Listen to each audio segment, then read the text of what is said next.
So the next one is Ephesians 1:11. So let's ask our hermeneutical observation questions there. Ephesians 1:11, in whom we also have obtained an inheritance, being predestinated according to the purpose of him who worketh all things after the counsel of his will. So again, the same 4 hermeneutical questions. And I'm looking to see if any of our Calvinists in the chat are trying to answer any of these hermeneutical questions.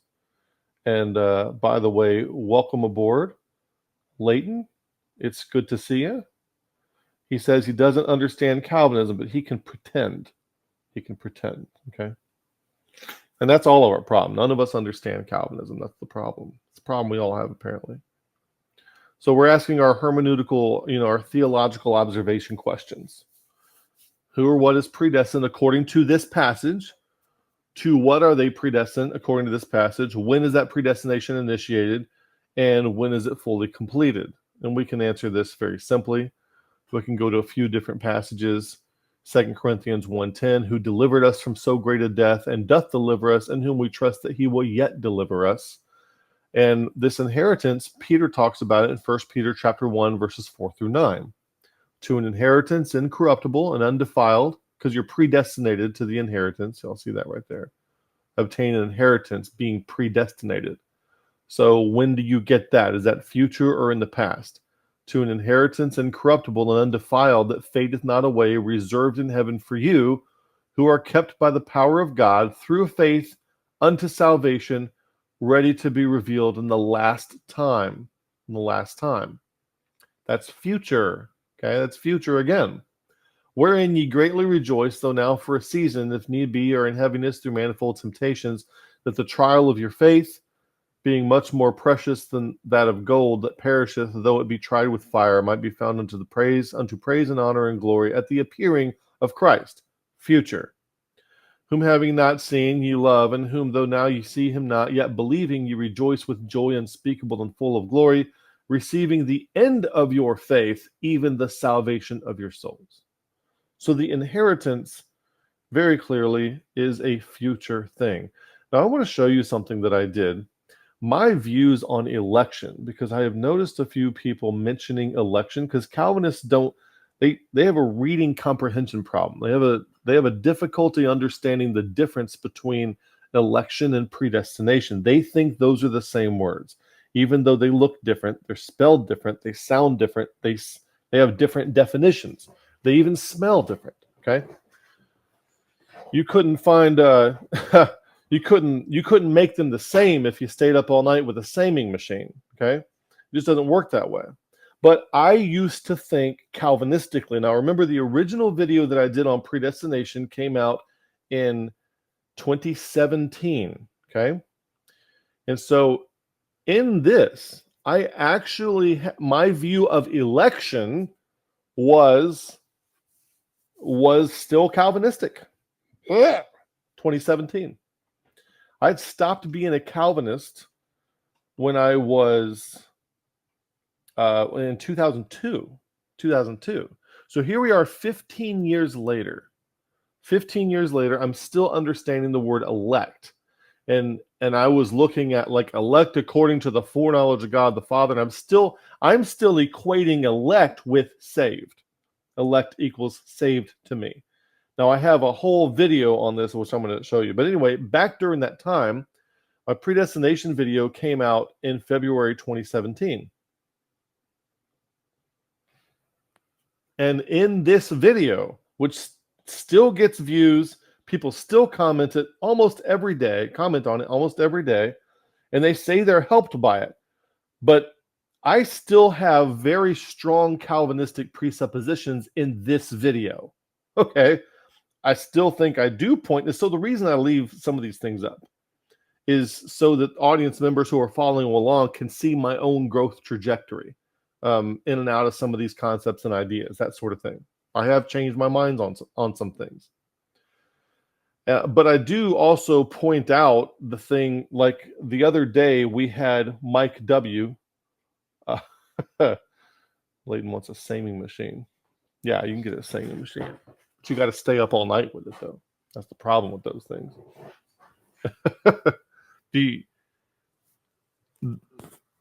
when it comes to the word chosen, yeah, these guys like Mike W was saying in the in the comments the other day, he was saying chosen before the foundation of the world, and that's exactly what Calvinists always do. What did I just do?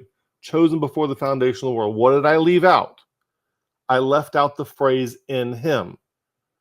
And even though back in 2017 in this video I call Calvinists out for doing that, they leave out "in him" almost all the time. I'm not saying they never address it. What I'm saying is that they leave it out almost all the time when they quote it quickly during a conversation, or when they put it in the chat, like Peter W. did a few days ago or last week or whenever he did that. They always leave that out. So I point that out, and I show a whole bunch of screenshots of people leaving out "in him" when they quote it, even on their websites. So it's still worth looking at because of a few things like that. But both of these videos came out in 2017. I was somebody got in touch with me. His name was John Parkinson, and they sent me a book, and that book is right here, and I'm holding the book right here in my never nicotine stained fingers. The Faith of God's Elect. Got a hold of that. And then, so these videos came out in 2017. Then I put out another video, a set of videos in April and May of 2019, where I talk about election. What I did in the April video is I went through every occurrence of the Hebrew words that get translated as chosen, choice, elect, any of those things. Greek and Hebrew words all through the entire Bible, went through every single one of them. Okay. And in that video, we cover those. And I got a spreadsheet, and we put it on Etsy, and you can buy it. Okay. And where we look at every single occurrence, and I put my little comments in there. Now that's been 2019, so maybe I would change some of those comments by now, but you get the idea. So it's there. And then the next one is election. It's nothing like you were told. What we found out when we looked at every single one of these occurrences of the word election is that it never ever means lost people being elected to get converted. It never ever means that.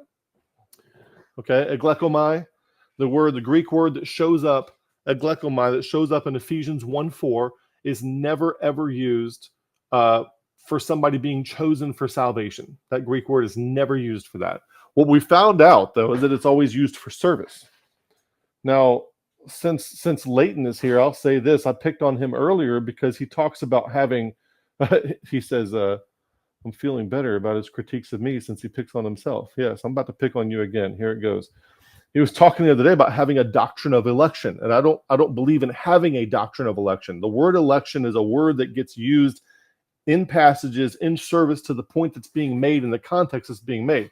We do not need to succumb to the pressure of thinking that there is some sort of overarching doctrine of election like we find in here or like we find in here, to which the New Testament writers were writing in service. They weren't writing in service to some overarching doctrine. They're making a point in the context in which they are writing, and we need to understand those words in the context in which they appear.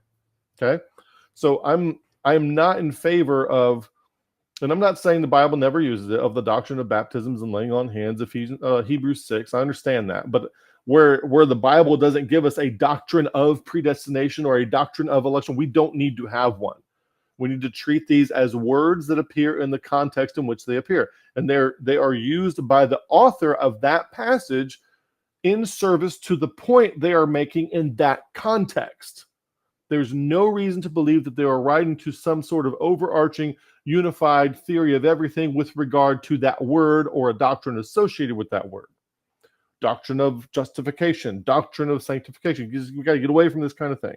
Got to get away from that kind of thinking and start thinking of, this is a word that's, what does this passage mean?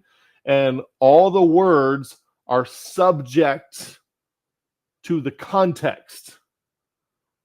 We don't subject the context to a theory of everything systematic doctrine. No. That's backwards. Context is king. All right, so the words used are subject to the context in which they appear. And sometimes, based on the context, words can mean the opposite of what they actually mean. For example, in the context when in the play Julius Caesar, there's a soliloquy there where the Mark Antony, friends, Romans, lend me your ears, and he says, surely these were honorable men. Now, in the context, you know he means the opposite, even though we know what the word honorable means. And the context is what tells you. So there's a little growth trajectory that happened for me. And when John Parkinson saw my videos, he sent me his book, and I found this to be absolutely life-changing. Okay. And so I went, and so I used to think elect according to foreknowledge, like chosen to be saved according to foreknowledge. That's what I thought back in 2017 when I made this slide with all these arrows pointing to these things. So how would I do? People always ask me, are we going to do a video on 1 Peter 1:2? Okay, so let's 1 Peter 1:2. How would I see that now? Well, elect according to the foreknowledge of God. Now that we've looked at all the words that say election or choice or chosen, whatever, we've looked at all of them. What we have found is that this usually refers to some kind of service. The choosing is for some kind of service or blessing sometimes. And we found that after examining every single occurrence, that it is never a lost person being chosen to be saved. Okay, especially not for the Greek word eklegomai in Ephesians 1:4. And we do have several videos, and we just addressed it last week. Titus 2 Thessalonians 2:13. We already addressed that last week. It's a different Greek word, and we talked about that there. And that is in the video, Sin Doesn't Matter in Calvinism, something like that. Why sin doesn't matter in Calvinism. And that's a very recent video. You can go look that up. We redressed 2 Thessalonians 2:13 there. Not going to do it here unless the super chat is enough for it. Kind of joking around there. And then I'm kind of not. So elect according to the foreknowledge of God. Now that we know this, okay, we know that this is always associated with service. So does that pan out here in 1 Peter 1:2? Or am I reading into it? Am I like unintentionally creating my own theory of everything doctrine of election being about service and reading it into the text? Because that's something we have to ask ourselves too. So we check it out. And so we don't want to read the Bible narcissistically. Chosen to be saved. If I can put myself in that. Narcigesis is what they call it. You read yourself into everything. If I can put myself into that election, it just makes me feel so wonderful and good. Okay. That's why it makes so much sense now. Make your calling and election sure is the exact same thing as saying walk worthy of the vocation wherewith ye are called. It's a vocational calling to service. So Ephesians 1:4 and Ephesians 2:10 and Ephesians 4:1 are pretty much all saying the same thing. And that's one of the things that does it. I think we have a super chat. Is that enough? We have a super chat from Leighton. What would you like to hear? You want to hear 1 Peter 1:2? So let's look at 1 Peter 1:2. Hebrews 12:24 is another place where it talks about the sprinkling of blood, and there are some cross references to this. So it takes us to Exodus chapter 24, verse 6 through 8.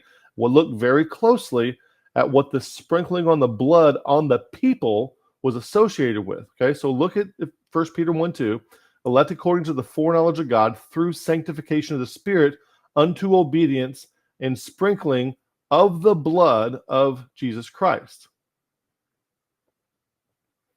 Sprinkling of the blood of Jesus Christ, grace be to you and peace be multiplied. So if we go back in the Old Testament and look at the sprinkling of the blood, what is the context of the blood being sprinkled on people?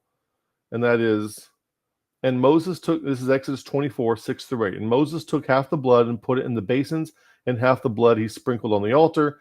And he took the book of the covenant and read in the audience of the people.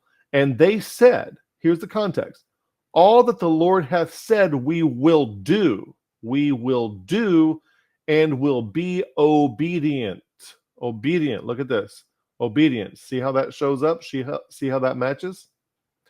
And Moses took the blood and sprinkled it on the people and said, behold, the blood of the covenant with which the Lord hath made with you concerning all these words. They just received instructions for things they need to do.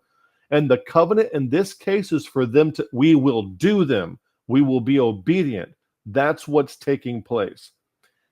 So what I'm submitting to you is that in 1 Peter 1:2, the election there is being chosen for service, and the foreknowledge is God knowing what needs to be done, not the person's status or state. God knowing in advance what needs to be done, choosing these people to serve in this particular capacity. I see your super chat one day, and I'm going to get to it in just a second. Let me make sure, like Leighton super chatted. I don't know if you had a specific question other than 1 Peter 1:2, but